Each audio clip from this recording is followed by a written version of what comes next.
तुम इसी समय कुछ सिपाहियों को लेकर जाओ और जाकर उस चौरंगी को मार डालो। मारने के सिवाय और कोई रास्ता नहीं है बुआ जी? जैसा कहा है वैसा करो। और सुनो, पंडित जी से जाकर मिलो और उनसे कहो कि वो कल का ही मुहूर्त निकाले तुम्हारे और पद्मसेना के विवाह का। जी जो आ गया बुआ जी, हम अभी जाते हैं।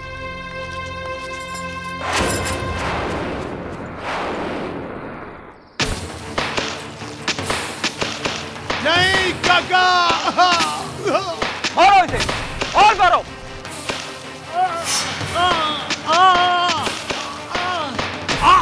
क्यों मार रहे हो मेरे बेटे को? क्या बिगाड़ा है मेरे बेटे ने? छोड़ो उसे। अरे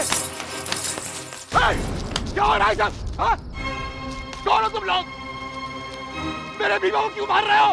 बांध दो इन दोनों को भी पेड़ से।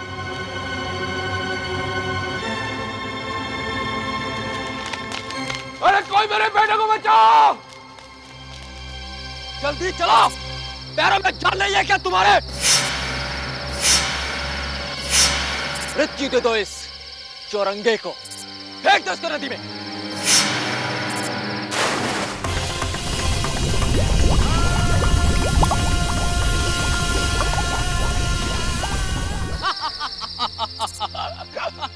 डूब गया, डूब गया। जब इस काम की सूचना बुआ जी को मिलेगी तो वो अति प्रसन्न होगी।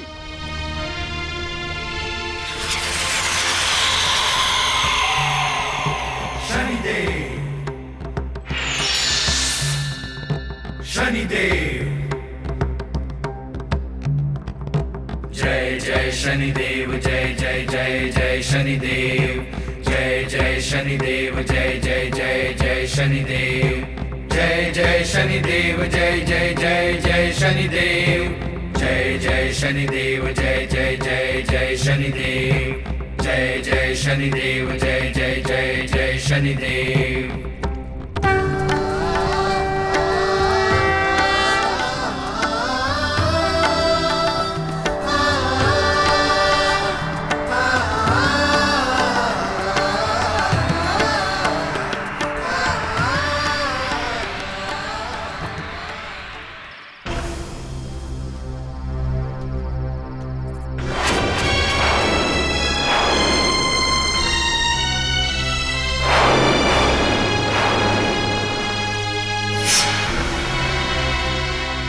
शनि कभी किसी निरपराध को दंड नहीं देता और ना ही शनि की साढ़े साती कभी किसी की मौत का कारण बनती है, बल्कि जब किसी जातक पर शनि की महादशा या अंतरदशा चलती है तो मैं कभी मार्गदर्शक, कभी मित्र, कभी शिक्षक, कभी रक्षक बनकर हर पल जातक के साथ रहता हूँ। इसीलिए शनि के शरण में किसी को भयभीत होने की आवश्यकता नहीं है। खड़े खड़े देख क्या रहे हो? मृत्यु दे दो दोनों को। चलो।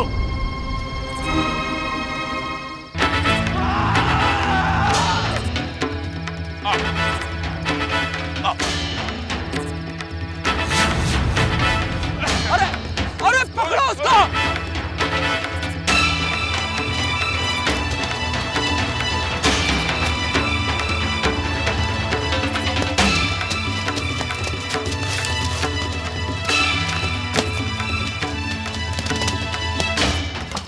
क्या देख रहे हो? उधर पकड़ो।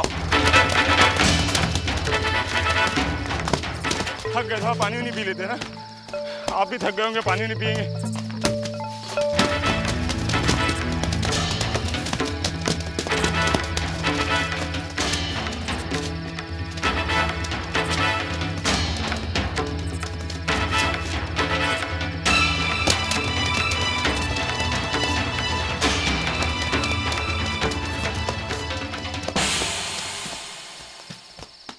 हो गया, उठो।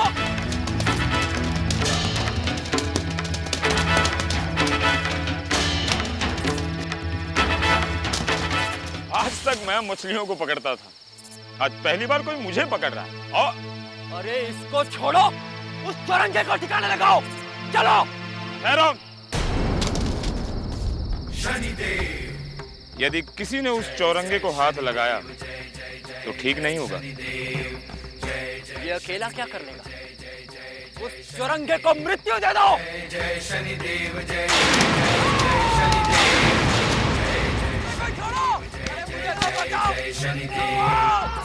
जय शनिदेव जय जय जय जय शनिदेव। आज के बाद उस चौरंगे की ओर आंख उठा के भी मत देखना। अरे तुम आग की बात कर रहे हो? अरे मैं इसकी सूरत तक भूल जाऊंगा। अरे भागो। जय जय शनिदेव जय जय जय जय शनिदेव जय जय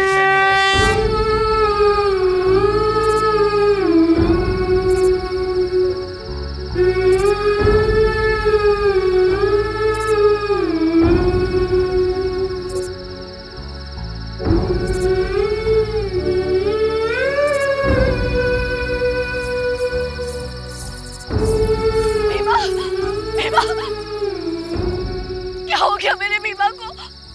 कुछ नहीं, इसके पेट में थोड़ा पानी भर गया था, मैंने निकाल दिया है, थोड़ी देर में होश में आ जाएगा। आपकी बड़ी कृपा है भाई, आपने हमारे बेटे का जीवन बचा लिया। पर बात क्या है, इतने सारे सैनिक, इसके जान के दुश्मन क्या? अब हम क्या बताएं, हमें तो कुछ समझ में नहीं आ रहा है। हाँ, कल वो राजकुमारी आई थी इससे मिलने को, और आज अचानक सैनिक यहाँ आ गए।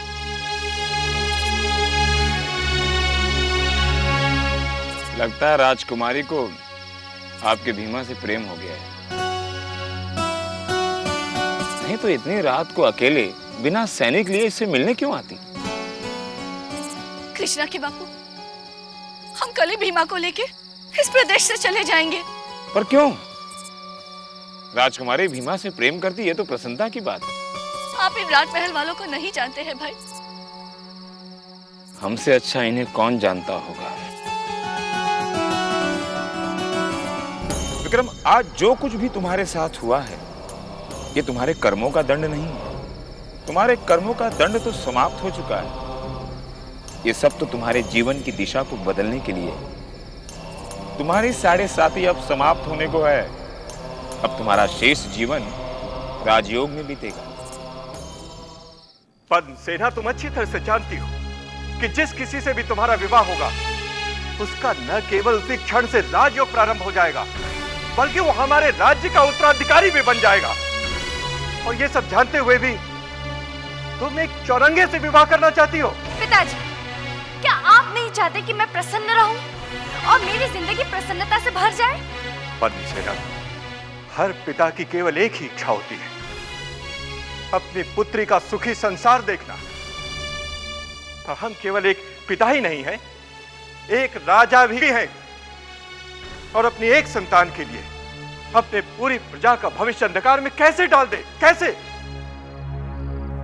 हम अपने शासन की बागडोर उस चौरंगे के हाथ में कैसे दे दें? राज्य के आप जाने पिताजी, हम तो सिर्फ अपने दिल की जानते हैं, और हमारे दिल पर अब उनका अधिकार हो चुका है। अपनी इसी हट के कारण आप एक बार अपने जीवन का सर्वनाश कर चुकी हैं, परंतु अब हमारे जीते जी हम दोबारा आपको यह भूल नहीं करने देंगे, कभी नहीं। हमें क्षमा कर दीजिए पिताजी, लेकिन हम अपनी जिंदगी में उनका नाम ले चुके हैं। हमारे जीवन की हर सांस पे भीमा का नाम लिख चुके हैं।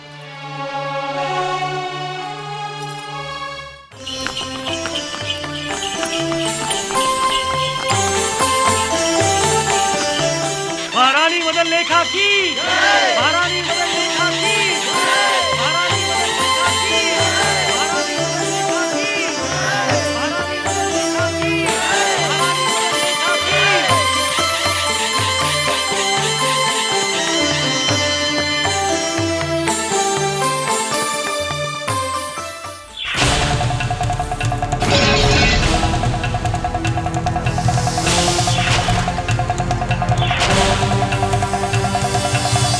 की।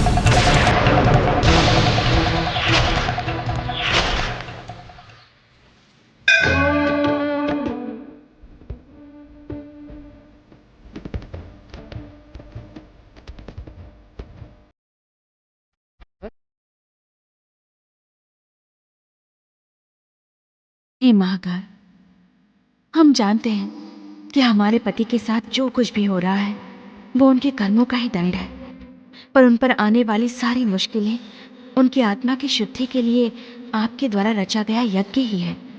आखिर आपने ही तो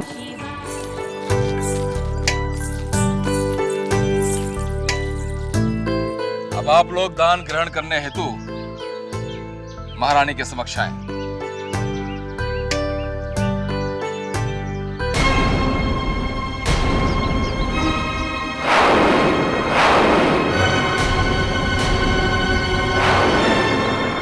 आप लोग ऐसा करके महारानी का अपमान कर रहे हैं। महारानी जी की जय हो। क्षमा कीजिए महारानी जी, परंतु आज हम दान नहीं लेंगे। कृपा करके इतना बता दीजिए कि हमारे महाराज विक्रमादित्य उज्जैनी कब लौटेंगे? महाराज के बिना उज्जैनी जीवन रहित हो गई है। धन्य है वो राजा जिसकी प्रजा उसे इतना प्रेम करती है। आप सबका प्रेम अभेद्य कवच बनकर हमेशा उनकी रक्षा करेगा। और आप सबकी जानकारी के लिए बता दें कि महाराज की साढ़े साथी 15 दिन में समाप्त हो जाएगी। महाराज के उज्जैनी वापस आने में अब अधिक समय शेष नहीं है। महारानी जी की जय! महारानी जी की जय! महारानी जी की जय! महारानी मदन लेखा की जय!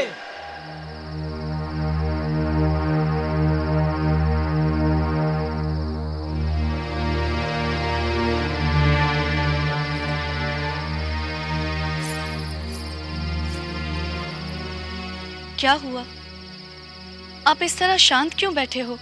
मुझे तो लगता है कि अपना भीमा कोई आम आदमी नहीं है।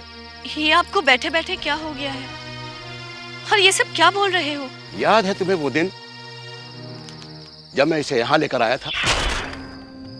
क्या स्थिति थी उस दिन उसकी? लगता था ये बचेगा नहीं। और आज पिछले 7 सालों में न ये सिर्फ ठीक हुआ है, बल्कि इसकी लगन और परिश्रम के कारण हमारे तो बारे न्यारे हो गए हैं। इतना धैर्यवान है ये कि अपने टूटे फूटे नाकाम हाथ पैरों को इसने अपनी दुर्बलता कभी नहीं बनने दिया। और तो और कृष्णा की मां, उस दिन वो व्यापारी भी कह रहा था कि इसके माथे पर राजयोग लिखा है। और वो राजकुमारी जो कल तक प्रेम शब्द से भी घृणा करती थी, आज वो भी इससे प्रेम करने लगी है। परंतु पता नहीं शनिदेव इसे किस जन्म के कर्मों का दंड दे रहे हैं।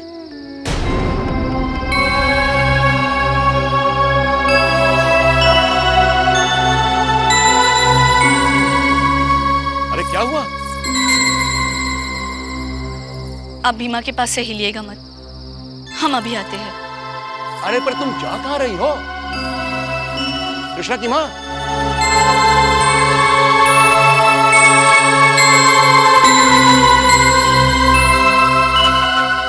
मुझे तो ऐसा लगता है जैसे मेरे पाँव धरती पर है ही नहीं और मैं आकाश में बादलों की तरह उड़ रही हूँ। राजकुमारी जी की जय हो। राजकुमारी जी, एक बुढ़िया आपसे मिलना चाहती है। हमने बहुत कहा लेकिन वो मानती ही नहीं। कौन हो सकती है? कहती है वो भीमा की माँ है। भीमा की माँ? तुम सम्मान पूर्वक उन्हें अंदर ले आओ। जी राजकुमारी जी। आइए माँ जी, अंदर आइए। राजकुमारी जी, मैं आपसे अपने बेटे की जीवन की रक्षा की भीख मांगने आई हूँ। ये आप क्या कह रही हैं माँ जी? मैं नहीं जानती मेरे भीमा से क्या अपराध हुआ है और उसके हर अपराध की सजा मैं भुगतने को तैयार हूँ। आखिर हुआ क्या है? आपके जाने के अगले ही दिन कुछ सैनिक आए थे। उन्होंने भीमा पर हमला किया, उसे मारने की कोशिश की। राजकुमारी जी, हम ये प्रदेश छोड़कर चले जाएंगे, पर आप एक वचन दीजिए, हमारे भीमा से जो भी अपराध हुआ हो आप उसे क्षमा कर देंगी। आपको कहीं जाने की आवश्यकता नहीं है माँ जी। मैं आपको वचन देती हूँ कि आपके बेटे पर कोई आँच नहीं है।